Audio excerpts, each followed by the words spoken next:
Une économie fortement tributaire du secteur agricole, un secteur occupant près de 70% de la population active, un secteur vital frappé de plein fouet par la crise économique mondiale. Une forte tension sur les facteurs de production, en l'occurrence les engrais dont les prix de vente sur le marché flambent et inquiètent plus d'un.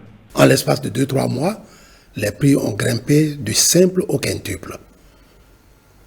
Le Bénin a pu se positionner à temps pour acquérir son intrant, alors que beaucoup d'autres pays attendaient de voir un peu plus d'embellie, que la coupe retombe avant de s'approvisionner. L'exécutif béninois ne reste pas silencieux face à la situation devenue pénible pour les acteurs du monde agricole. Nous avons eu à homologuer les prix des intrants agricoles à 14 000 francs le sac d'engrais contre toute attente. Et puis veiller à ce que le prix du coton, par exemple, puisse être amélioré à 300 francs le kilo. Mais ce qui a acquis, c'est bien des intrants aussi bien pour le coton que pour la culture vivrière. Et là, notre pays, le Bénin, a pu s'en sortir avec un volume important de plus de 271 000 tonnes d'engrais à la faveur de toutes nos spéculations.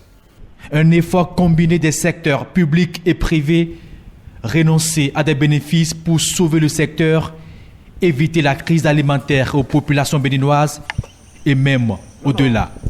Ce qui a été fait, c'est que au prix que nous venons d'homologuer de 14 000 francs, oui, pour en arriver là, il y avait un gap de 54 milliards à combler. L'interprofession elle-même a mis sur la table 11 milliards 5. Les égreneurs de l'interprofession ont encore fait un complément de 11 milliards. Ces nouveaux prix homologués touchent notamment les intrants des spéculations vivrières. Nous devons veiller à ce que ces intrants-là puissent aller vers ces cultures vivrières et qu'on en produise beaucoup. Le marché est demandeur. Tenez, mes paysans cette année ne se sont pas plaints. Ah oui? Ils ont gagné de l'argent. Des paysans plus riches, en amont des décisions fortes d'accompagnement, les décideurs veillent au grain. Ultime ambition, faire du Bénin une puissance agricole.